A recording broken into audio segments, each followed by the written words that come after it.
Warahmatullahi wabarakatuh. Perkenalkan, nama saya Nisri Ramadhani dengan NPM 278-2077 dari program Studi Teknologi Rekayasa Internet semester 4. Pada video kali ini, saya akan mempraktikkan paket tracer yaitu di 2.2.13 paket tracer point-to-point single area OSPF 2 konfigurasi.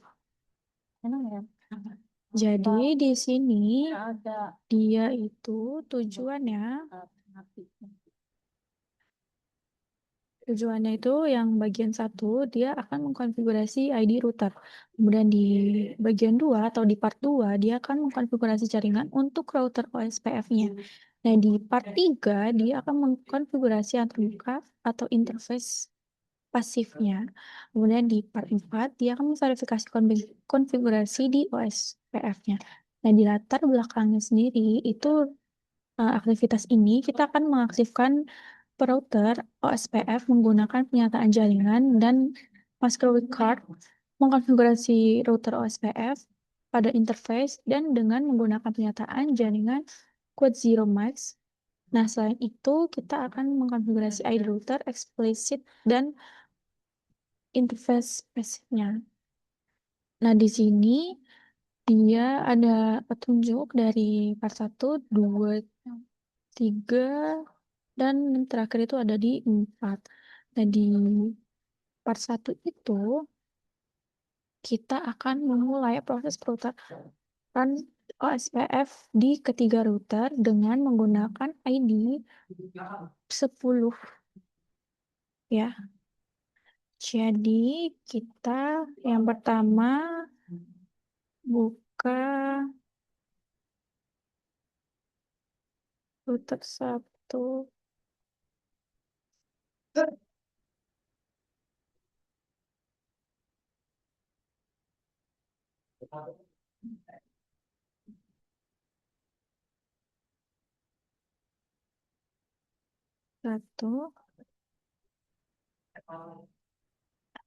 Kita enable config terminal.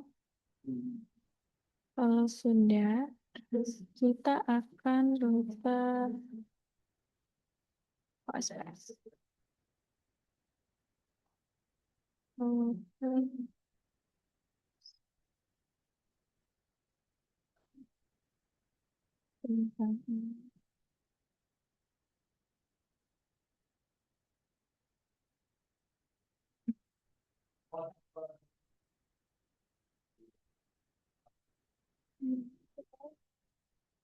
Oke, kalau sudah, di sini kita akan tulis networknya, yaitu di port 192.168.10.0. Lalu kita 0.0.255 areanya kosong. Kalau sudah, terus networknya lagi 0, kemudian 3 area. Kita tulis lagi networknya di sini tetap 10, tetap 1, di sini kita ganti menjadi 4. Nah, lalu kita pasif di interface-nya nih. Pasif interface gigabitnya 0/0/0. Lalu kita nah, kalau sudah kita lanjut di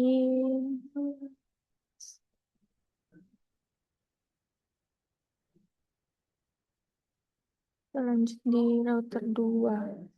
Tapi di sini di router 2 itu kita akan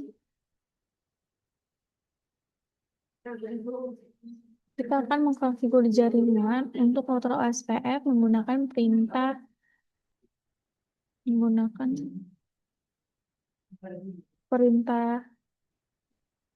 wildcard max-nya.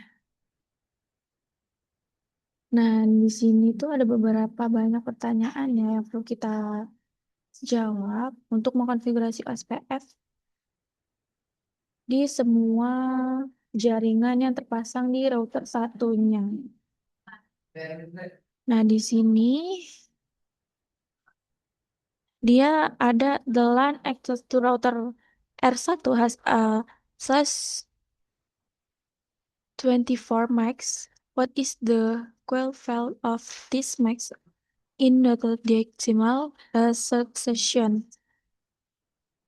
Nah, di sini berapa banyak pertanyaan yang diperlukan untuk mengkonfigurasi OSPF untuk merouterkan semua jaringan yang terpasang di router satu? Jawabannya itu 3 ya teman-teman. Jadi di sini ada pertanyaan lagi. Subtract the dotted decimal subnet mask from 255, 255, 255, 255. What is the result? Dia LAN yang terpasang ke router 1 memiliki /24. Apa yang setara dengan ini dalam representasi desimalnya, yaitu di 255, 255, 255 di titik 0. Kemudian pertanyaannya, what is the dotted decimal equivalent of the 13 subnet mask? Nah, di sini subnet desimal itu dari 255, 255 itu apa hasilnya? Hasilnya itu di 0.0.0255.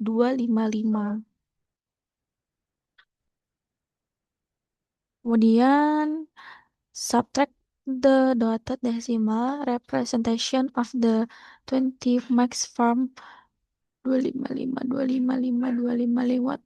What is the result? Jadi representasi desimal di 130 dari 255, 255 itu apa hasilnya? Hasilnya itu 0.0.0.3.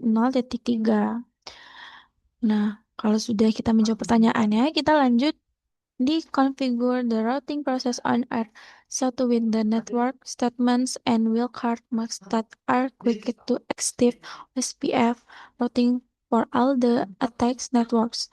The network statement values shall be the networks or subnet address of the configured networks. Di sini kita itu akan mengkonfigurasi proses perouteran pada R1 dengan pernyataan jaringan dan wildcard yang diperlukan untuk mengaktifkan perouteran OSPF untuk semua jaringan yang terpasang. Nah, nilai pernyataan dari jaringan ini harus berupa alamat jaringan atau subnet dari jaringan yang kita konfigurasi. Kita lanjut di router 2.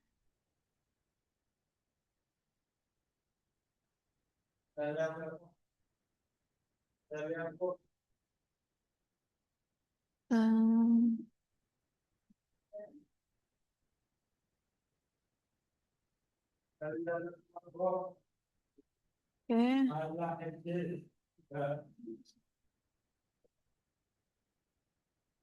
enable terminal lalu router OSPF 10. Nah, kalau sudah kita router ID-nya 2.2.2.2. Kemudian kita beri networknya di 192.168.20.1. Areanya 0. Net.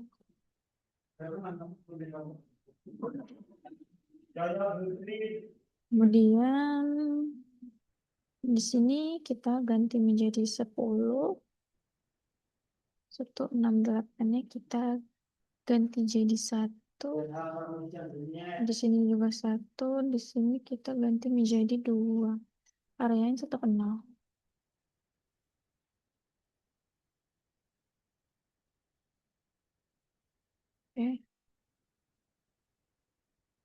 Di sini kita mengganti menjadi 9. Area tetap 0, lalu kita pasif interface 0, 0, 0. Maksudnya kita N. Ya. Di router satunya kita sudah, lalu kita di router 2 ya, di router 2-nya itu kita sudah. Lalu kita akan melanjut step di router 3-nya.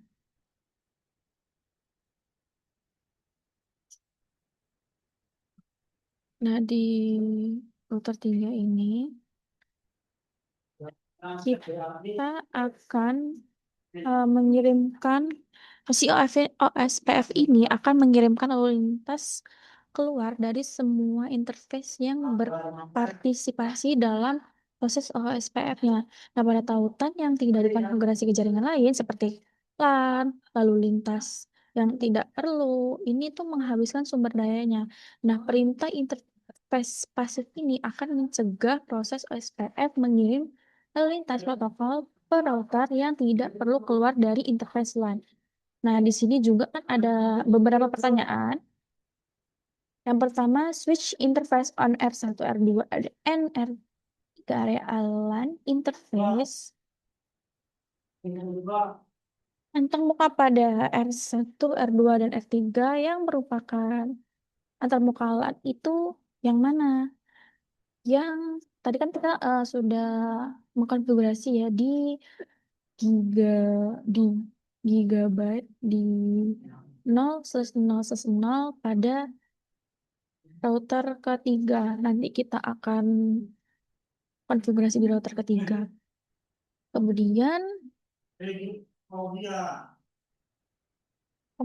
di sini kita akan mengkonfigurasi the OSPF process on each of the three router with the passive interface command. Jadi kita akan mengkonfigurasi proses OSPF pada masing-masing dari 3 router dengan perintah interface pasif. Jadi kita lanjut ke router 3-nya.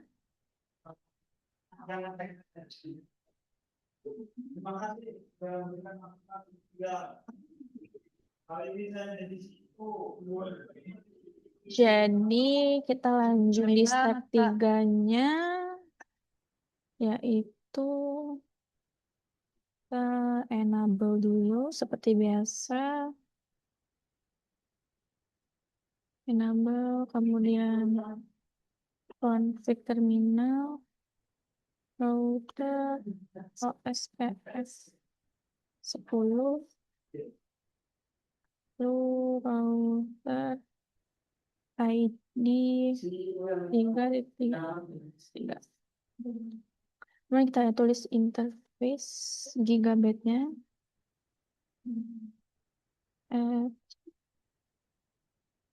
Net 0/0/0. IP OSPF 10 area 6. Kalau sudah, kita lanjut ke interface serial 0/1/0.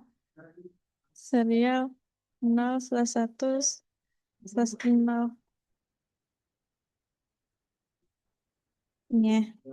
Kemudian kita akan IP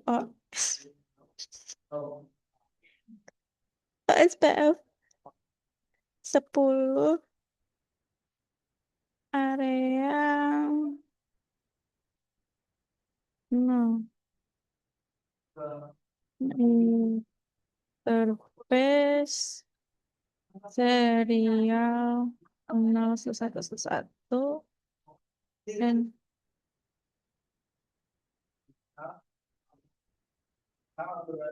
kemudian kita tulis IP OSPF 10 areanya 0. Kalau sudah, router OSPF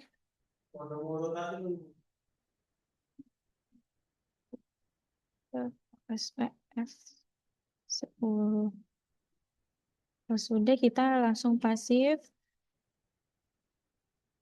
service 3 senang, terus kemudian kita nah, kalau sudah di sini di part 4, di bagian 4 itu dia show command to verify the network and passive interface configuration of the OSPF process on each router. Jadi di bagian 4 memverifikasi konfigurasi OSPF itu dia menggunakan perintah untuk memverifikasi konfigurasi jaringan dan antarmuka pasif dari proses OSPF pada setiap router. Nah, jadi itu saja praktik dari lab 2.2.13 paket tracer. Jika ada salah, saya mohon maaf. Saya akhiri. Wassalamualaikum warahmatullahi wabarakatuh.